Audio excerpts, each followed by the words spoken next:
जय हिंद दोस्तों, आप सभी का स्वागत है एक बार फिर से आपके अपने YouTube चैनल यूनिक ज्ञान में। तो आज हम ध्रुव स्वामी जो कि जयशंकर प्रसाद जी द्वारा रचित है, उसकी कहानी के पात्रों को तथा तत्वों को एवं महत्वपूर्ण बिंदुओं के साथ साथ ही नाटक ध्रुव स्वामी की कथा वस्तु को अच्छे से समझेंगे। जयशंकर प्रसाद हिंदी कवि, नाटककार, उपन्यासकार तथा निबंधकार थे। क्या थे जयशंकर प्रसाद जी? हिंदी कवि थे, नाटककार भी थे, उपन्यासकार भी थे तथा निबंधकार भी थे। वे हिंदी के छायावादी युग के 4 प्रमुख स्तंभों में से एक थे। वे एक युग प्रवर्तक लेखक थे जिन्होंने एक ही साथ कविता, नाटक, कहानी, उपन्यास के क्षेत्र में हिंदी के गौरवान्वित होने योग्य कृतियां दी हैं। अर्थात उन्होंने कविता के साथ साथ नाटक, कहानी और उपन्यास के क्षेत्र में भी लेखन कार्य किया है, जो कि बहुत ही सराहनीय है। आगे हम देखेंगे जयशंकर प्रसाद जी द्वारा प्रकाशित कृतियां। काव्य में क्या है? प्रेम प्रतीक, करुणालय काव्य नाटक है, महाराणा का महत्व, चित्राधार, कानन कुसुम, झरना एवं आंसू। कहानी संग्रह में है छाया, प्रतिध्वनि, आकाशदीप एवं उपन्यास में है कंकाल, तितली, इरावती। नाटक एकांकी में है उर्वशी, चंपू, सज्जन, प्रायश्चित, कल्याणी परिणय, विशाख, अजात शत्रु, जन्मेजय का नाग यज्ञ, कामना, स्कंद गुप्त, विक्रमादित्य। ये सब जयशंकर प्रसाद जी के नाटक बहुत ही प्रसिद्ध हैं। एक घूंट, चंद्रगुप्त, ध्रुव स्वामी जो कि आपके सिलेबस में है, अग्निमित्र, अपूर्ण, ये सब जयशंकर प्रसाद जी द्वारा रचित रचनाएं हैं।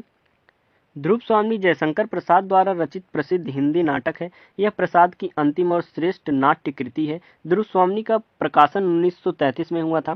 जयशंकर जी प्रसाद द्वारा यह अंतिम श्रेष्ठ नाट्य कृति है उनकी, जो कि 1933 में इसका प्रकाशन हुआ था। ध्रुव स्वामी जो नाटक है उसकी मूल कथा गुप्तकालीन परिवेश में रची गई थी। इसमें गुप्त वंश व शक वंश में विरोधाभास है।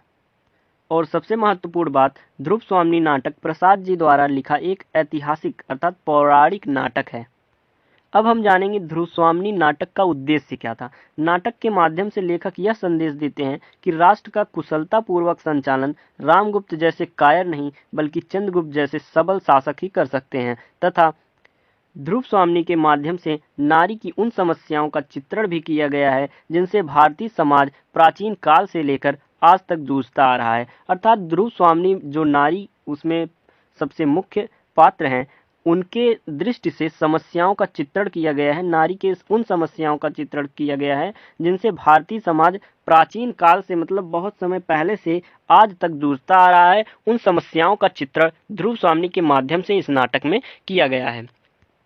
नारी को अपनी भोग विलास की वस्तु समझना, अपने स्वार्थ के लिए उसका प्रयोग करना, उसकी हृदय की भावनाओं को कुचलकर उसे विभिन्न बंधनों में बांधना, यहाँ तक कि शादी जैसी जो पवित्र बंधन है, शादी जैसे पवित्र बंधन के लिए उसकी इच्छाओं को अनदेखा कर देना आदि कुछ ऐसी समस्याएं जो इस नाटक में उठाई गई हैं। इस नाटक में नारियों के जो समस्याएं होती हैं प्राचीन काल से होती आ रही हैं, उनके ऊपर विवस्ता के रूप में थोपी जा रही हैं, उनको प्रदर्शित करने की कोशिश की है जयशंकर प्रसाद जी ने।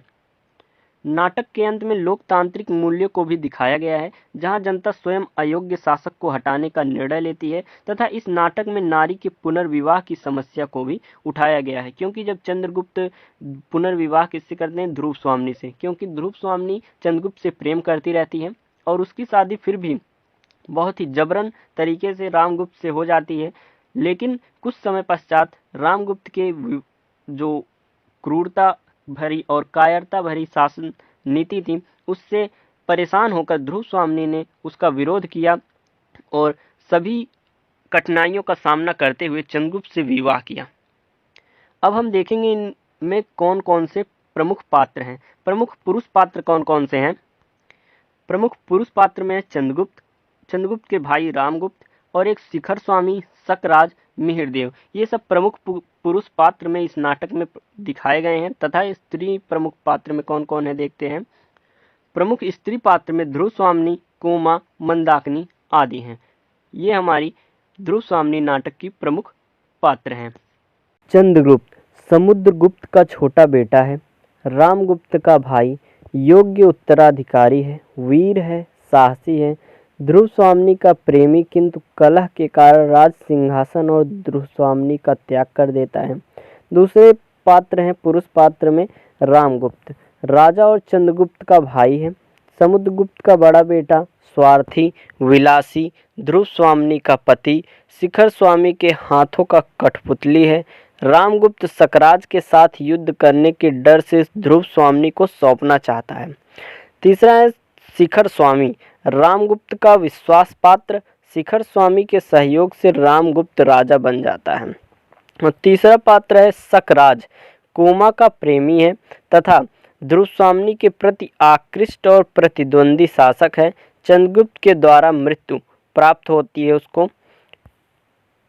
और स्त्री पात्र में, नारी पात्र में है ध्रुव स्वामी, जो कि नाटक की नायिका हैं, रामगुप्त की पत्नी है, चंद्रगुप्त की प्रेमिका हैं।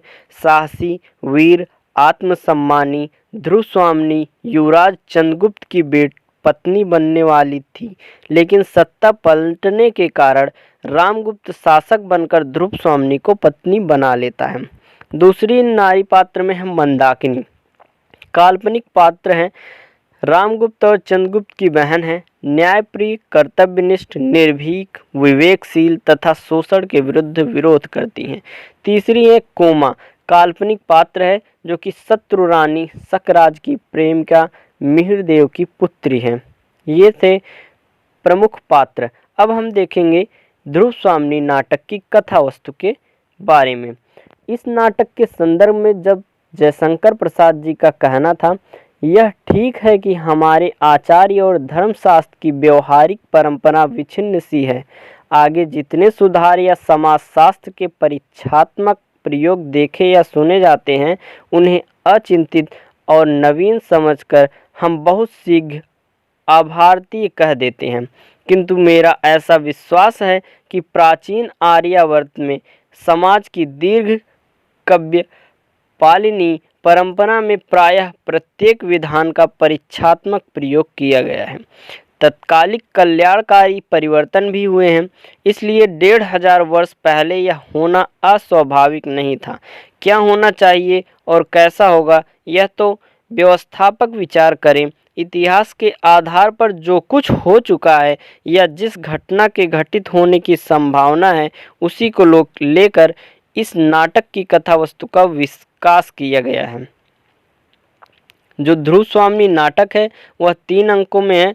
प्रथम अंक रामगुप्त के शिविर से आरंभ होता है, दूसरा अंक सकराज के शिविर से आरंभ होता है तथा तीसरा और अंतिम अंक शक दुर्ग के भीतरी प्रकोष्ठ में होता है और वहीं ध्रुव स्वामी नाटक का अंत हो जाता है। यह हमारे ध्रुव स्वामी नाटक के पात्रों के बारे में हमने आपको बताया तथा उसकी कथा वस्तु को आपको बहुत ही अच्छे तरीके से समझाया और उद्देश्य को भी आपको अच्छे तरीके से प्रस्तुत किया। अगर आपको यह वीडियो अच्छी लगी हो तो अपने दोस्तों के पास शेयर करें और अगर आप नए हों तो चैनल को सब्सक्राइब करें। धन्यवाद, मिलते हैं अगले वीडियो में।